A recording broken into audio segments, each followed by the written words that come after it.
Dito tayo nag-umpisa sa paglubog ko, ano, dito sa maliit, ayan. Tapos ito yung kanyang ending. Dito lumabas sa malaki. So ngayon nakaganyan siya. Ayan. Yung direksyon natin, counterclockwise at saka clockwise. Okay, proceed tayo sa starting winding. Sunod natin hulma yung ano niya, starting winding. Yan, nakasit up na. Starting winding. Ayan, ito yung ating panali. Ayan. Yan, natalian natin siyempre at nang hindi sila magkalat. Yan. Ito na yung ating. Ayan na yung ating starting winding, no? Dito tayo mag-start, ha? Dito.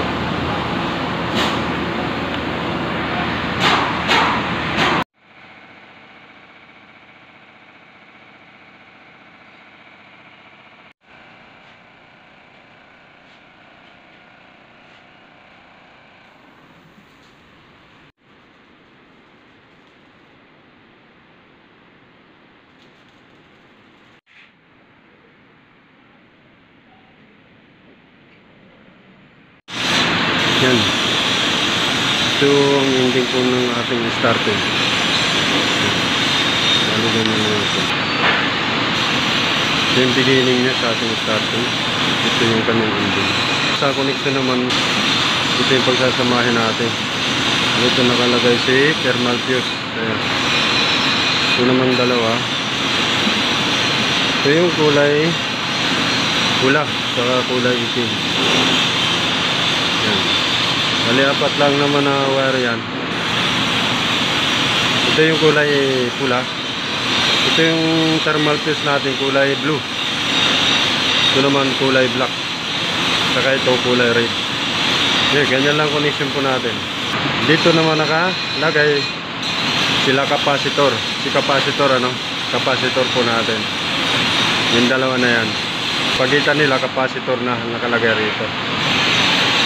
So ganyan lang ang connection po natin. Tapos na natin at ipla-plaster na lang maigi yan. So madali na lang yan pagka-plaster. Importante, hindi sumasabit sa housing, hindi sumasabit sa loob. So tapos na yung ating dryer motor sa ating washing machine. Ganyan lang. Yan, connection natin, yung parehas yung parehas puno kung saan ka nagsimula o yung ginawa mong puno, doon po natin ikakabit si thermal fuse. Yan, bali connection natin, ipa-plaster maigi at tatahiin po natin kabilaan. Tatahiin na lang po natin yan at ipa-plaster maigi. Okay, yan, natayin na po natin yung likod. Lagyan lang natin siya ng insulator.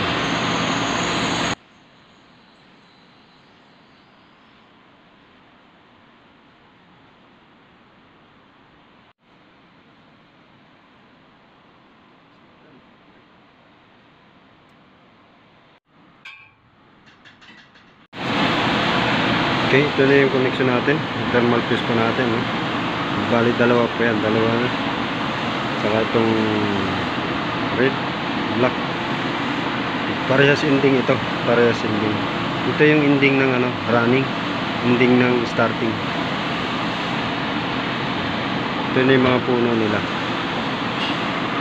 Bali tatlong wire lang naman yan sila.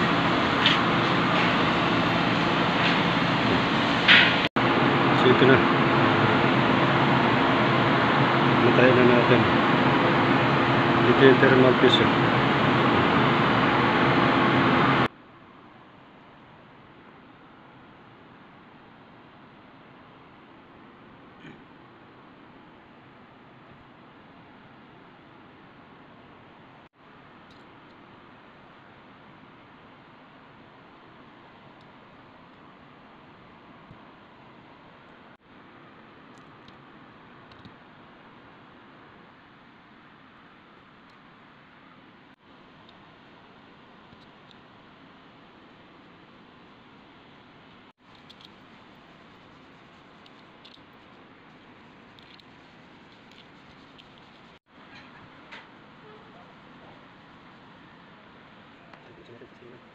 Okay, ito na yung ating drive motor, no? Meron akong ipapakita po sa inyo yung ilan sa mga detalye ng motor na ito pagkakakuha po natin ng data. At ito po yung ating nakuha po sa kanya na ilang bahagi ng data po niya, no? Bali, ang running po natin 1 to 4 ay dati ang bilang po niya ay 138. Ginawa ko lang siyang 140. Ang 1 to 6 po natin, ginawa ko siyang 250, yung dating 248. Ayan, total na 1,544. Sa ating starting, 1 to 4, 180. Tapos yung 1 to 6, 280. Total ay 1,840. Magnetic wire natin ginamit po sa kanya is 28. Yung slots po natin 24. Ayan, 1 to 4, 140 turns sa maliit na bilog, ano. Sa 250 naman ay malaking bilog. Ito gawin ito 50 ito eh. 250 sa malaking bilog, starting 180 saka 280. Ayan, ang pitch po niya ay yun, no, 1 to 4, 1 to 6. So ito yung kanyang diagram, no? Ito yung ating thermal fuse, saka mga wire po natin, capacitor, no, yung pagitan ng black at red saka kulay blue. Sa starting natin o sa running muna tayo, ang ginawa po natin na direction ay pa clockwise. O, galing sa maliit papasok sa malaki, lalabas mula sa malaki papasok sa maliit, pasok sa malaki, lalabas sa malaki, papasok sa maliit. Ayan, pasok siya sa malaki, lalabas sa malaki, papasok sa maliit na bilog, lalabas siya. Ayan, doon na sa wire na kulay itim.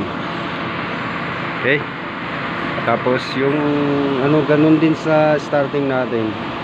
Ayan, mula sa maliit, pasok palaki ng palaki, lalabas sa malaki, papasok sa maliit na bilog, palaki ng palaki.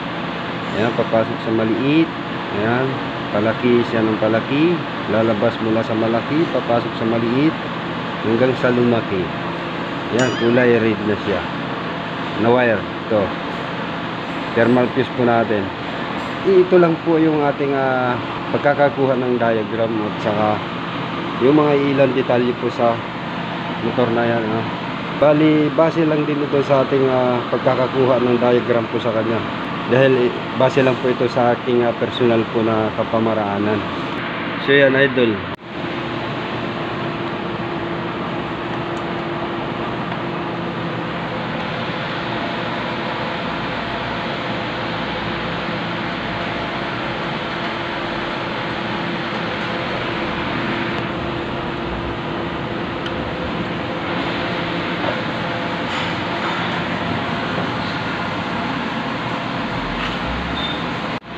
Yan, barnis na lang, barnisan pa ito.